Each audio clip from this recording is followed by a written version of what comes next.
ಜ್ಞಾನೋಕ್ತಿ 3ನೇ ಅಧ್ಯಾಯ 5ನೆಯ ವಾಕ್ಯ.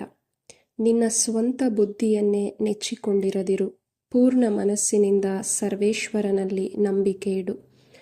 ಪ್ರಿಯರೇ, ಮೋಶೆಯ ಜೀವಿತವನ್ನು ಧ್ಯಾನಿಸುವಾಗ ಇಸ್ರಾಯೇಲ್ ಜನರನ್ನು ಕಾನಾನ್ ನಾಡಿಗೆ ನಡೆಸಿಕೊಂಡು ಹೋಗಬೇಕು ಎಂಬುದಾಗಿ ದೇವರು ಅವರನ್ನು ಆರಿಸಿಕೊಂಡು ಹೇಳುವಾಗ ಮೋಶೆ ತಮ್ಮ ಸ್ವಂತ ಬುದ್ಧಿಯನ್ನು ಆಶ್ರಯಿಸಿರಲಿಲ್ಲ.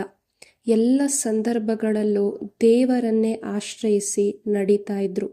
ಅನೇಕ ಕೊರತೆಗಳು ಆ ಒಂದು ಪಯಣದಲ್ಲಿ ಉಂಟಾದಾಗ ಇಸ್ರಾಯೇಲ್ ಜನರು ಮೋಶೆಯ ಬಳಿಗೆ ಬಂದು ಗೊಣಗಾಡುವಾಗ, ಪ್ರಶ್ನೆ ಕೇಳುವಾಗ, ಈ ಎಲ್ಲ ಸಂದರ್ಭದಲ್ಲೂ ಮೋಶೆ ಮಾಡಿದ್ದು ದೇವರ ಸಾನ್ನಿಧ್ಯಕ್ಕೆ ಹೋಗಿ ದೇವರ ಬಳಿಯಿಂದ ಅವರು ಕಲಿತುಕೊಳ್ತಾ ಇದ್ರು.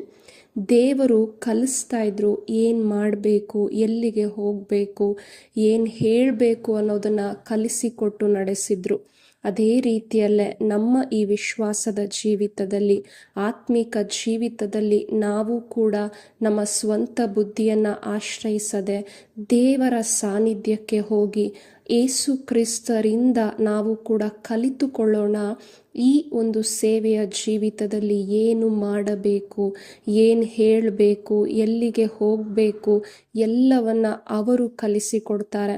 ಆದ್ದರಿಂದ ಅವರನ್ನೇ ಆಶ್ರಯಿಸುವಂತಹ ಒಂದು ತೀರ್ಮಾನ ಈ ಸಮಯದಲ್ಲಿ ನಾವೆಲ್ಲರೂ ಕೂಡ ತೆಗೆದುಕೊಂಡು ನಾವು ಪ್ರಾರ್ಥನೆ ಮಾಡೋಣ.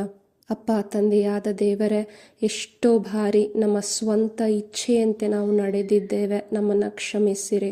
ಇನ್ನು ಮೇಲೆ ಅಪ್ಪ ನಿಮ್ಮನ್ನೇ ಆಶ್ರಯಿಸಿ ನಿಮ್ಮ ಮೇಲೆ ನಂಬಿಕೆ ಇಟ್ಟು ನಾವು ಈ ಒಂದು ಸೇವೆಯ ಜೀವಿತವನ್ನು ಮಾಡಲು ಬೇಕಾದ ಶಕ್ತಿಯಿಂದ ನಮ್ಮನ್ನು ತುಂಬಿಸಿರಿ ಅಪ್ಪ.